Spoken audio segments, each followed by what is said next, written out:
اس کی روانی سے بنا ڈرے بولنے پر آریان خانزادہ کے لبوں سے فلک شگاف کہکا برآمد ہوا۔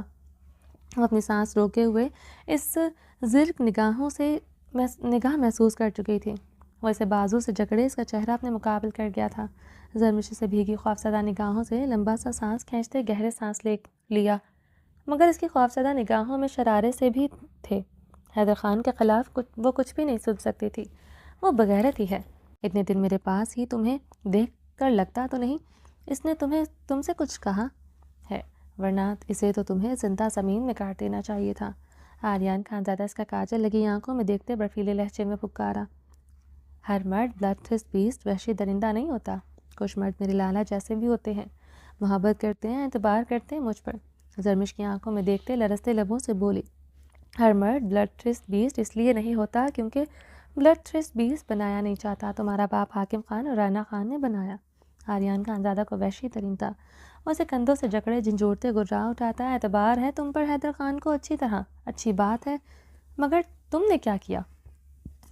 سڑک پر بکھرے ہولیے میں اپنے جسم سے اتری چادر کے ساتھ برستی بارش میں ساحر ساحر پکار رہی تھی۔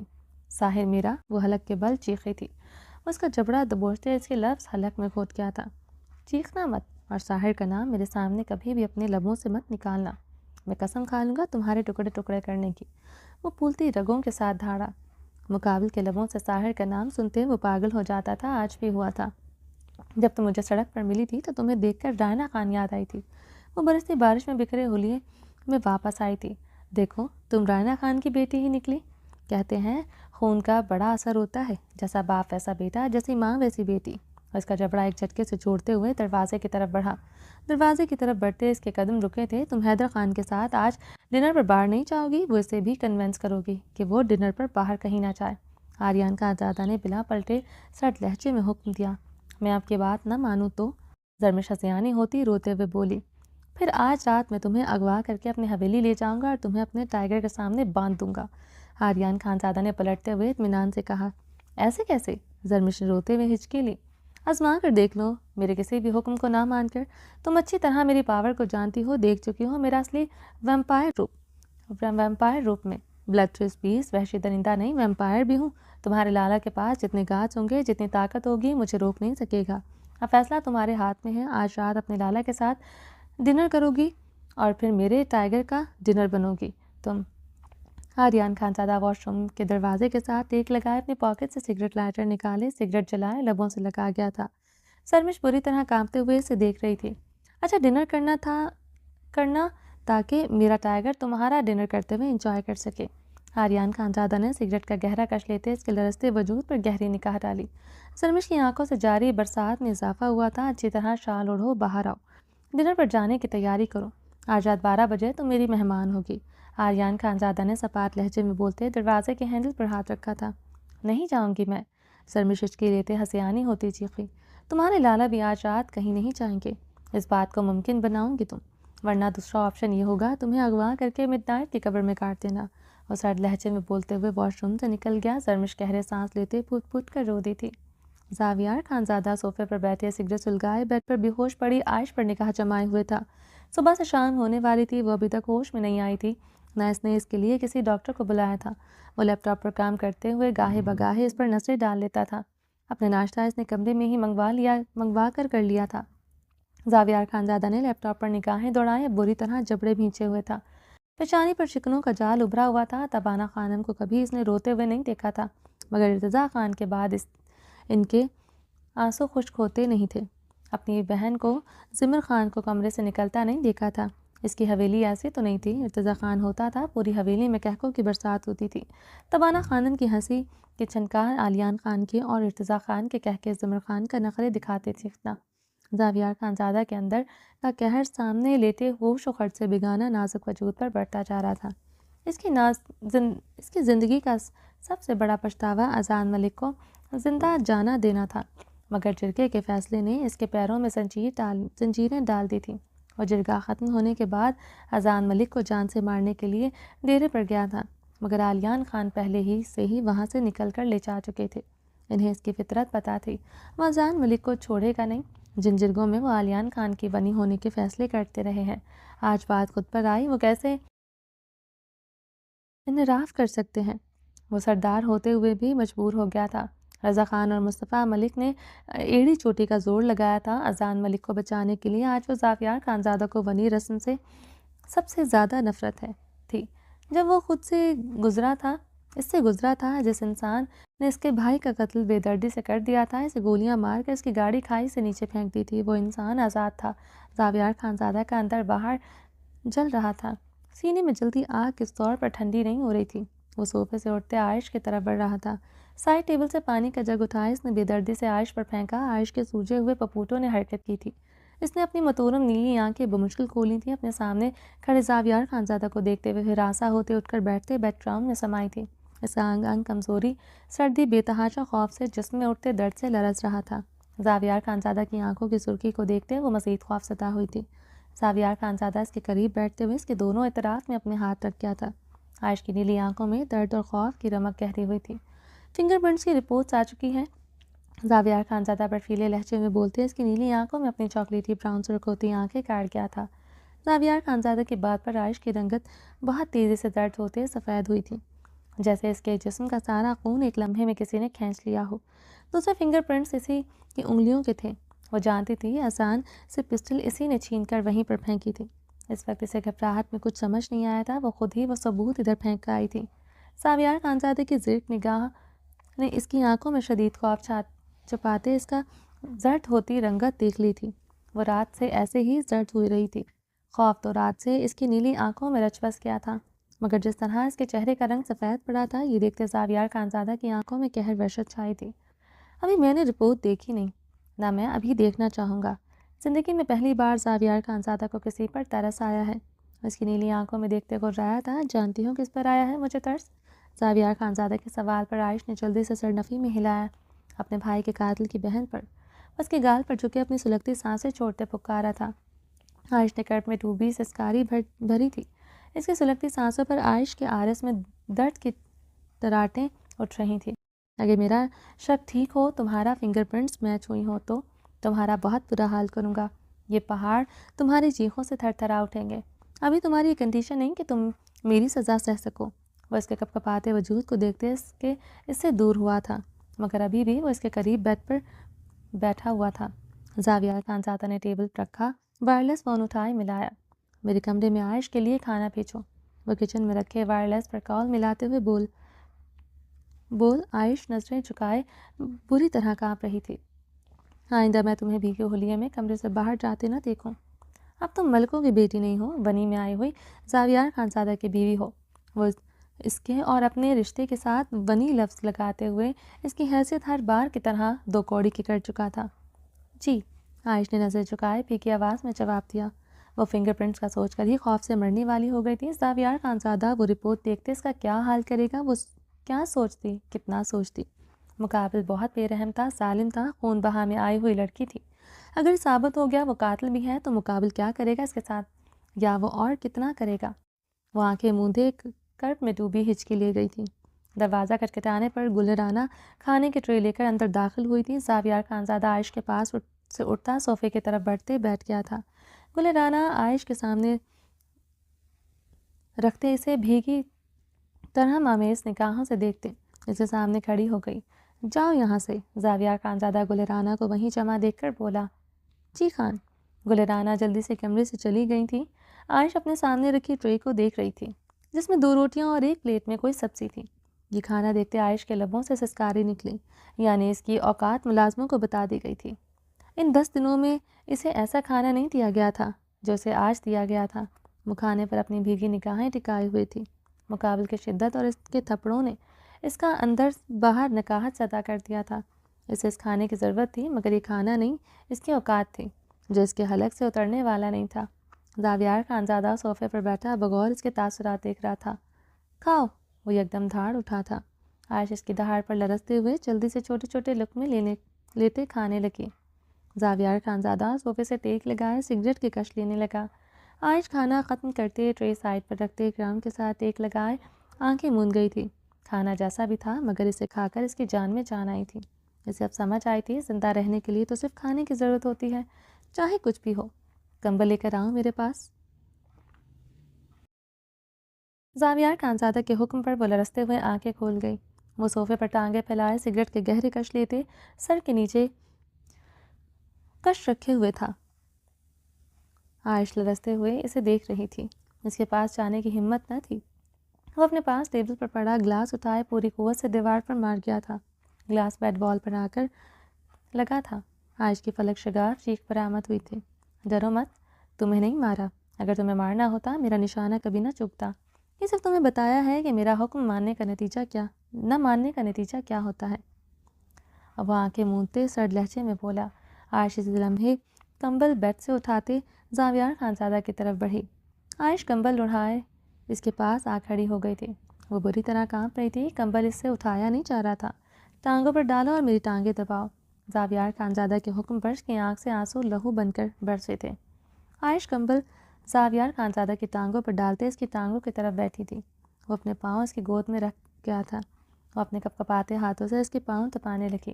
زاویار خانزادہ سگریٹ کے گہرے کش لیتے آنکھیں موندے ہوئے تھا۔ وہ چکراتے وجود کے ساتھ اس کی ٹانگیں تپا رہی تھی۔ لگتا ہے آج سے پہلے کسی کے پیروں کو ہاتھ نہیں لگایا۔ وہ اس کے نرم لمس پر تنزیہ ہنسا تھا۔ وہ اسے اس کی اوقات بتانے سے باز نہیں آتا تھا۔ عائش کی آنکھوں سے آنسو گرتے زاویار خانزادہ کے سفید پیروں پر گرے تھے۔ وہ اپنے پیروں پر نمی محسوس کرتے اسے کلائی سے کھینچتے اپنے اوپر کر گیا۔ عائش اس کے سینے سے لپٹی تھر تھر کانپنے لگی تھی۔ اس جگہ سے اس کے پیر بہتر تھے جب یہی سب کچھ روز کرنا ہے۔ ان نیلی آنکھوں پر قیامت ڈھانے کا فائدہ۔ وہ اس کی گہری نیلی آنکھوں کو دیکھتے سزائیہ بولتے کمبل اس کے اوپر کرتے اسے اپنے سینے میں بھینچ گیا۔ کمبل کے اندر سارے پردے ایک بار پھر سے اتر چکے تھے۔ دبی دبی سسکیوں کا کھیل پھر سے جاری ہو چکا تھا۔ سانسوں پر بوجھ پڑ گیا تھا۔ درد کی شدت اختیار کر گئی تھی۔ میرے قاتل کو پکارو کہ میں زندہ ہوں ابھی۔ میرے قاتل کو پکارو کہ میں زندہ ہوں ابھی۔ میرے قاتل کو پکارو کہ میں زندہ ہوں ابھی۔ پھر سے متقل کو سنوارو کہ میں زندہ ہوں ابھی۔ لاکھ موجوں میں گھری ہوں ابھی ڈوبی تو نہیں۔ مجھ کو ساحل سے پکارو میں زندہ ہوں ابھی۔ قبر سے آج بھی اپنوں کی آتی ہے صدا۔ تم کہاں ہو میرے پیاروں کہ میں زندہ ہوں ابھی۔ چلیں جی باقی کا نیکسٹ ایپیسوڈ میں کنٹینیو کریں گے۔ امید ہے آپ کو یہ ایپیسوڈ پسند آئی ہوگی۔ چینل کو سبسکرائب نہیں کیا جلدی سے سبسکرائب کر دیں، لائک اینڈ شیئر کریں اور اپنی رائے کامنٹ باکس میں لازمی دیں۔ اپنا ڈھیر سارا خیال رکھیے گا، دعاؤں میں یاد رکھیے گا۔ اللہ حافظ۔